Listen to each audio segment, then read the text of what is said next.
O fato mais interessante e pitoresco é que no final do meu aprendizado lá, veio para Nagoya o Dr. Davi Feder, que era para assinar finalmente o contrato de transferência de tecnologia e os acordos comerciais. E foi preparado um grande jantar em que o Dr. Feder e o diretor-chefe da Brother sentaram na cabeceira da mesa. Eu sentei do lado do Dr. Feder e havia mais de 40 pessoas, todas enfileiradas na mesa. Era um grande jantar de gala, perto do Palácio de Nagoya. Era um espetáculo muito bonito. O jantar transcorreu muito bem. Quando acaba o jantar, o seu Davi resolve dar um brinde à comemoração. E ele ergue a taça e brinda, e quando brinda, promove a palavra tim-tim. Tim-tim, que para nós quer dizer brindar, para o japonês é um palavrão muito forte, mas muito forte mesmo. Quer dizer, eu nem vou repetir porque é até imoral falar.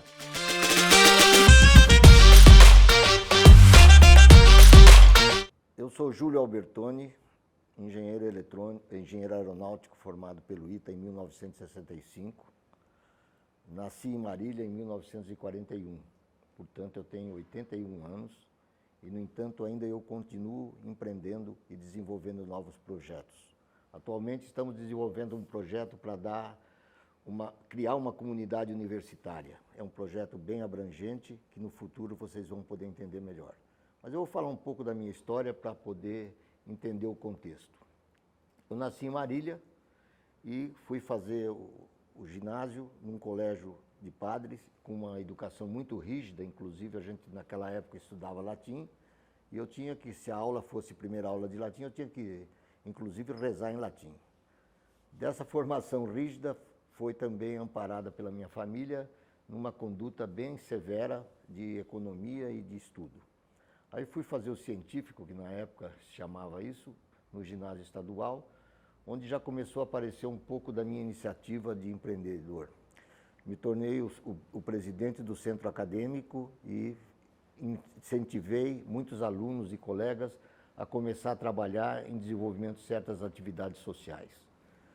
Resolvi, depois de sair do científico, entrar no ramo da engenharia. Fui fazer meu vestibular em São Carlos, achando que eu já estava preparado para isso. Fui eliminado no primeiro exame. Voltei para Marília, já um pouco mais decepcionado, e eu tinha uma namorada e ela achava que eu devia ficar em Marília. Eu resolvi ficar em Marília, fui fazer o concurso para o Banco do Brasil, que naquela época era um excelente emprego. Fui reprovado no exame de datilografia.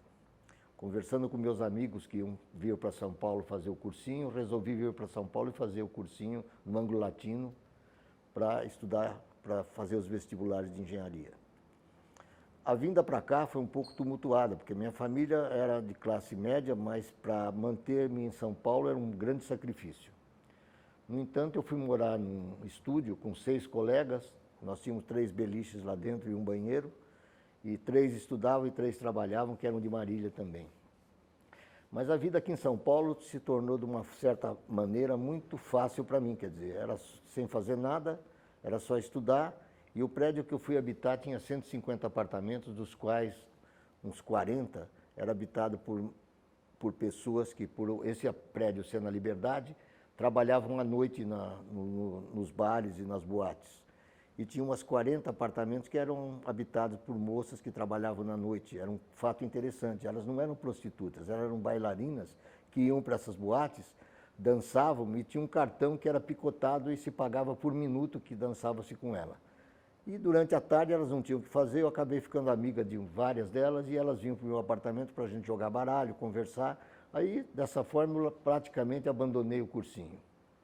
Quando chega setembro, teve um simulado e eu praticamente não consegui fazer nada no simulado.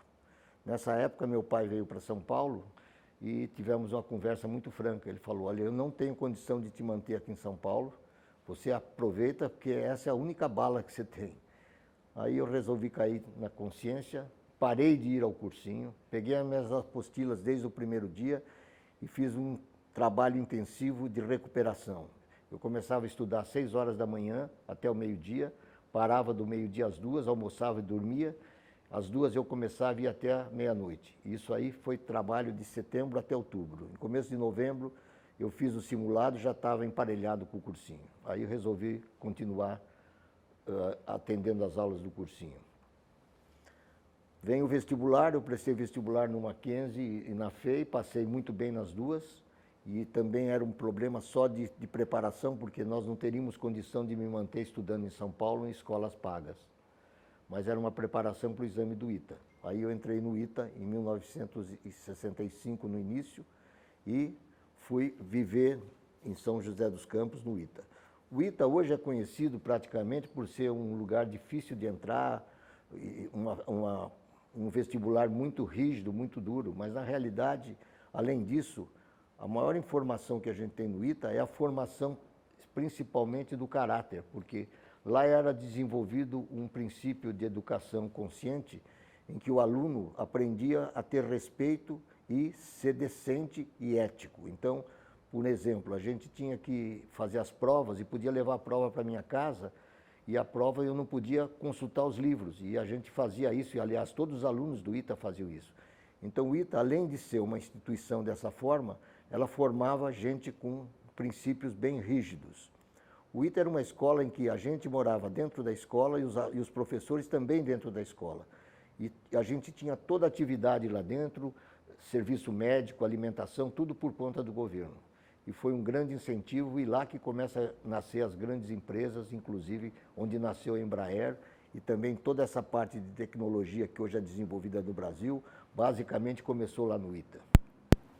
A vida no ITA foi dura, e quando fui avançando, em 64 eu fiz um estágio muito profundo na Ericsson, que já começou a me servir como caráter profissional.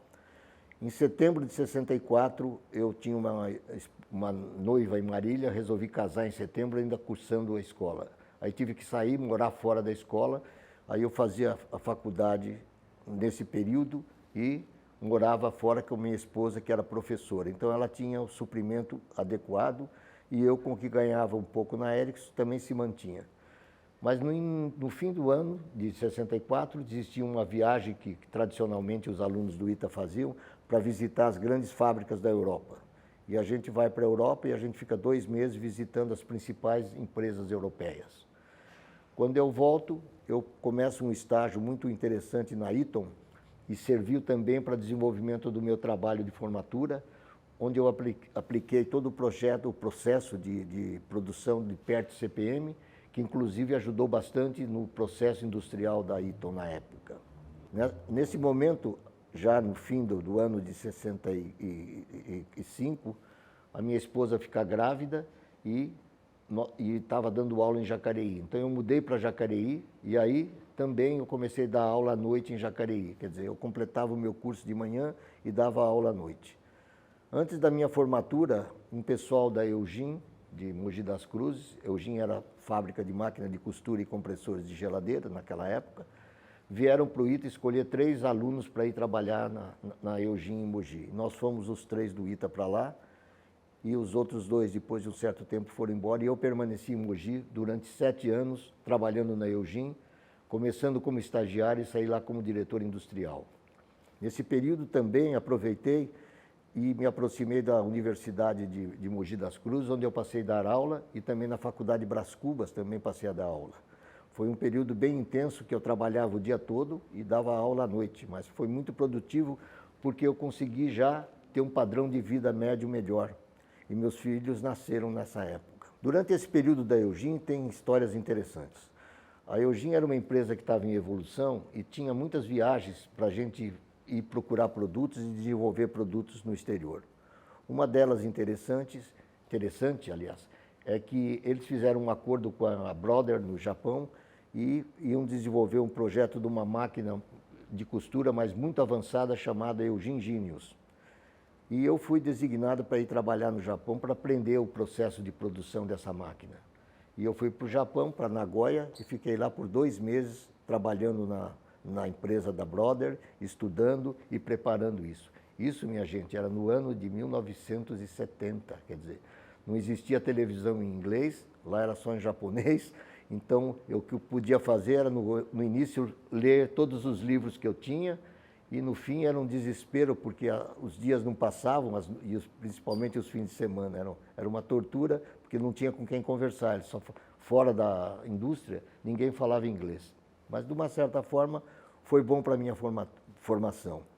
O fato mais interessante e pitoresco é que, no final do meu aprendizado lá, veio para Nagoya o Dr. Davi Feder, que era para assinar finalmente o contrato de transferência de tecnologia e os acordos comerciais, e foi preparado um grande jantar em que o Dr. Feder e o diretor-chefe da Brother sentaram na cabeceira da mesa. Eu sentei do lado do Dr. Feder e havia mais de 40 pessoas, todas enfileiradas na mesa. Era um grande jantar de gala, perto do Palácio de Nagoya. Era um espetáculo muito bonito. O jantar transcorreu muito bem. Quando acaba o jantar, o seu Davi resolve dar um brinde à comemoração. E ele ergue a taça e brinda, e quando brinda, promove a palavra tim-tim. Tim-tim, que para nós quer dizer brindar, para o japonês é um palavrão muito forte, mas muito forte mesmo. Quer dizer, eu nem vou repetir porque é até imoral falar. Quando acontece isso, o pessoal todo da mesa baixa a cabeça em constrangimento. Foi uma cena estarrecedora. Mas aí, passou esse momento, eu expliquei para ele o que aconteceu, ele sentou, aí pegou um presente que ele havia levado, embrulhado, e entregou para o presidente da Brother. A hora que o homem desembrulha, era uma figa. E a figa também lá no Japão é um símbolo sexual muito forte. Outro constrangimento. Quer dizer, eu expliquei também a ele, aí ele fez um palavreado e pediu desculpa, e aí a coisa ficou mais tranquila. Essa foi um episódio fantástico. Voltando para Eugene, eu tive a possibilidade de trabalhar em alguns desenvolvimentos. Eu fui para Venezuela, para Maracaibo, para trabalhar e conhecer um processo ligado ao Westinghouse de fabricação de ar-condicionado, para aprender os processos, que posteriormente, no futuro, a Eugene entrou nesse ramo. Outra experiência interessante também, eu fui para o México, em Monterrey, também num centro de desenvolvimento da Westinghouse, para visitar o que ia acontecer no futuro das pessoas dentro de uma residência. E aparece uma casa que seria inteligente, em que a água da chuva é captada e abastece toda a água que é usada dentro de uma residência, e o sistema sanitário é reciclado e volta a água para o sistema normal, quer dizer, ela se torna autossuficiente em sistema de alimentação de água. E também na parte de energia. A energia elétrica era captada por células solares, entrava, abastecia a geladeira e o calor que sai da geladeira era usado também para aquecimento da água. Quer dizer, existia uma inovação que estava sendo desenvolvida naquele momento, que isso foi em 70 e hoje já se torna realidade. O fato que depois da Eugene eu fui convidado para trabalhar numa empresa chamada Arbame Mallory. A Mallory é uma empresa americana que desenvolve todos os componentes para a Westinghouse fazer as geladeiras e os lavadoras. E eu fui incumbido aqui no Brasil de desenvolver o timer da Westinghouse e os outros componentes. Aí trabalhei bastante tempo na Mallory e foi um período bastante fértil. Mas por razões pessoais, eu resolvi sair da Mallory e fui para Marília encontrar uma pessoa de nível fantástico, o Dr. Márcio Mesquita. O Márcio é o homem que estava naquela época montando a Unimar, a Universidade de Marília. E a gente tinha uma relação muito próxima, e eu fui para Marília para ajudá-lo a montar a Unimar, mas muito pouco foi a minha contribuição, apenas na estruturação de alguns cursos de engenharia e algumas questões de vestibular. E nessa época também nós montamos em Marília uma fábrica de embalagem, chamava Forte Box, que atendia a empresa Jato, que é uma empresa hoje de tradição fantástica na área de agronomia, porque ela desenvolve todos os componentes para o processo de agricultura. E fizemos também uma fábrica de brinde, que era uma coisa de novidade lá no interior. Mas a minha permanência em Marília dura pouco, dura mais ou menos uns 10 meses. Aí eu volto para São Paulo e vou trabalhar numa empresa chamada, Alfa Digital.